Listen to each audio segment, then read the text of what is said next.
Halo guys, kembali lagi di The Brothers Channel. Kita hari ini akan masuk ke segmen Millennial Stop.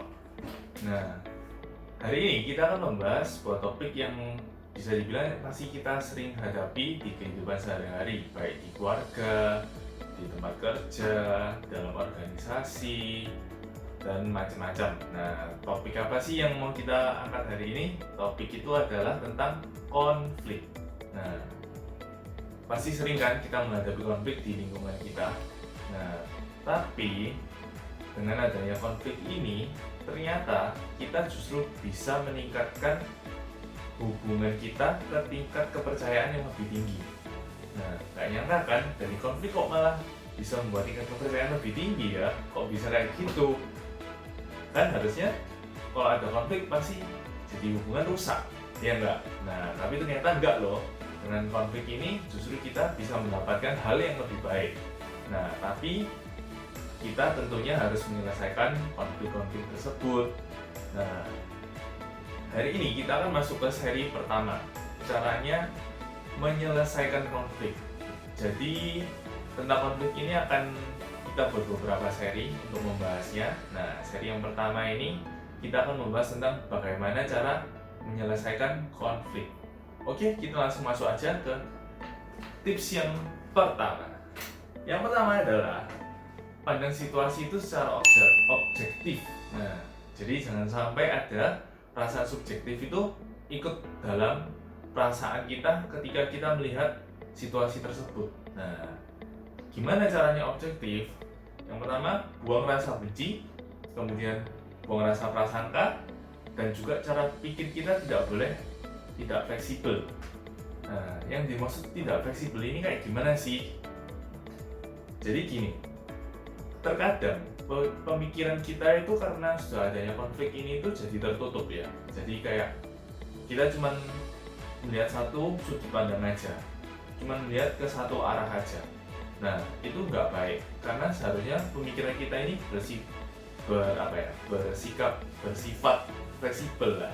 Karena pasti ada masukan-masukan dari orang lain, atau mungkin justru dari pihak yang kita alami konflik itu mau menyelesaikan, mereka memberikan solusi-solusi. Kalau kita hanya berpikirannya kaku, melihat ke satu sudut pandang aja, pasti konflik itu nggak akan terselesaikan. Makanya itu kita harus punya pemikiran yang fleksibel. Oke, lanjut ke tips yang kedua adalah tetap perlakukan orang itu dengan hangat dan sopan meskipun kita berseberangan. Kita kan pasti sering lah ya, waktu konflik terbawa emosi sehingga berkata kasar lah, kemudian memperlakukan orang tersebut dengan sikap yang tidak baik. Itu jangan. Usahakan tetap kita bersikap untuk sopan dan hormat dan hangat. Ingat, sikap kasar itu hanya akan membuat perasaan benci itu semakin besar, dan itu pasti gak baik untuk hubungan kita, dan konflik justru makin dalam dan tidak bisa terselesaikan. Oke, sekarang kita masuk ke tips yang ketiga. Yang ketiga adalah fokus pada nilai-nilai kebersamaan. Ingat, jangan ada sifat egois kita yang masuk ke dalam konflik ini. Jadi kayak kita mau menang sendiri, kayak merasa kita harus yang menang dalam perdebatan ini atau konflik ini. Itu jangan. Tetap pandang pada nilai kebersamaan. Oke, yang keempat. Yang keempat ini adalah respon komunikasi dari orang lain yang menyatakan orang tersebut itu memiliki masalah dengan kita dan merasa harus mengungkapkannya. Jadi ini kondisi situasinya, orang yang konflik dengan kita ini sudah merasakan konflik yang ada, dan dia sudah merasa harus menyelesaikannya konflik ini. Sikap kita yang baik adalah kita harus merespon komunikasi tersebut dengan baik juga. Jangan sampai ketika mereka sudah punya rasa untuk ingin menyelesaikannya, kita justru malah menutup diri dan istilahnya bong muka, jadi kayak nggak mau menyelesaikannya. Itu jangan. Kita harus merespon komunikasi itu dengan baik supaya konflik ini terselesaikan. Oke? Lanjut ke yang kelima. Yang kelima ini adalah berikan pesan-pesan positif diri kita agar tindakan kita juga positif. Nah, jadi coba kita istilahnya kita mencuci otak kita sendiri untuk memberikan hal-hal yang positif.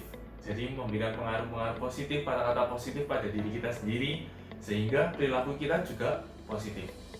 Coba kita bayangkan gini, kita sudah emosi, kemudian kita membaca hal-hal yang juga memancing emosi. Nah, apa nggak jadi makin emosi itu?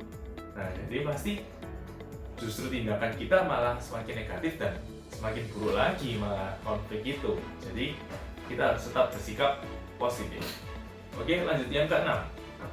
Yang keenam ini, kita perlu memilih masalah mana yang paling memberikan perbedaan ketika kita menyelesaikannya, dan menunda pertempuran yang lainnya.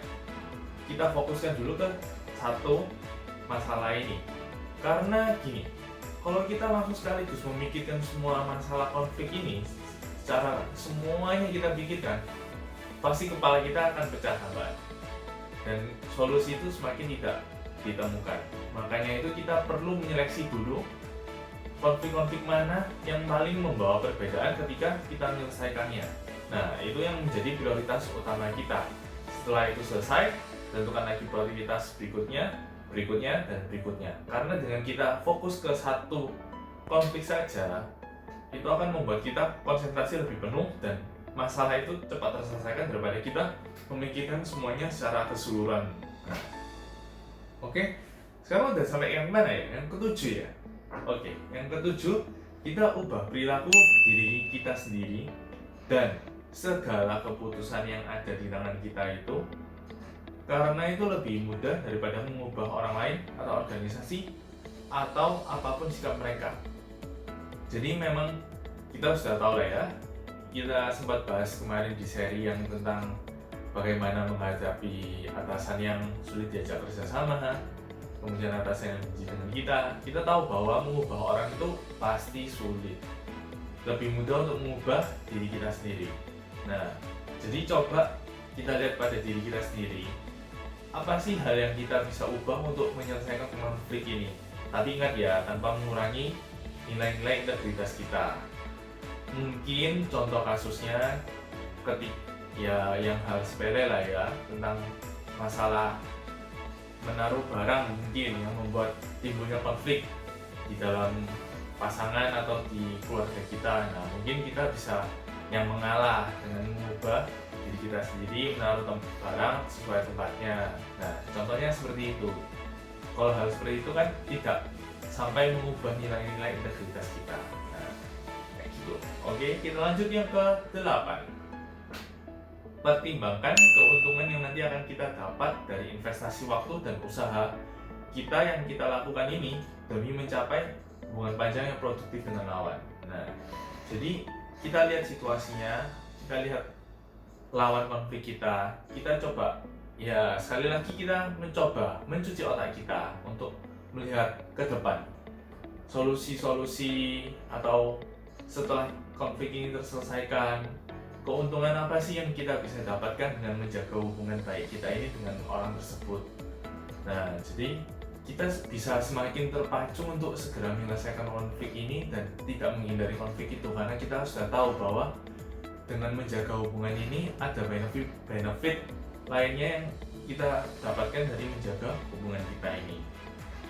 Oke, yang terakhir adalah setelah konflik terselesaikan, penting untuk menjaga hubungan tetap positif dengan bersikap fleksibel lagi, teman-teman. Nah, karena bisa saja perasaan tidak suka itu muncul lagi. Nah, itu kan bahaya nih. Nah, makanya itu kita harus tetap menjaga hubungan kita ini tetap positif. Jadi setelah kita selesaikan konflik ini, kita harus tetap maintain. Jadi jangan sampai kita langsung setelah selesai konflik ya sudah selesai. Jangan, kita harus tetap maintain hubungan kita ini. Nah, dan sekali lagi kita harus tetap bersikap fleksibel ya. Jadi karena kan mungkin saja kayak ada kenangan-kenangan buruk di masa lalu itu muncul lagi yang bisa mempengaruhi pikiran-pikiran kita. Nah, itu jangan, kita harus tetap bersikap fleksibel. Nah, dan fleksibelnya ini bukan berarti kita harus melepaskan kode etik, prinsip moral atau melanggar hukum bulat-bulat. Nah, jadi ingat, tetap kita harus memegang pada nilai-nilai kita, pada kode etik, pada prinsip dan moral, dan pada prinsip hukum yang ada. Oke? Nah, kira-kira gitu untuk seri penyelesaian konflik di yang pertama ini. Tunggu lagi tips berikutnya tentang konflik ini, karena yang seri kedua kita akan membahas tentang tips menghadapi ketidaksepakatan. Nah, kita masih sering kan menghadapi ketidaksepakatan. Nah, gimana sih trik-triknya untuk menghadapi ketidaksepakatan itu sehingga menjadi kata sepakat dan menciptakan sistem win-win solution. Oke? Nah, cukup sekian video hari ini tentang self improvement kita. Jangan lupa komen, share, like, dan subscribe video ini, dan jangan lupa nyalakan loncengnya untuk mengikuti video-video kita yang lainnya. Oke, see you, bye bye.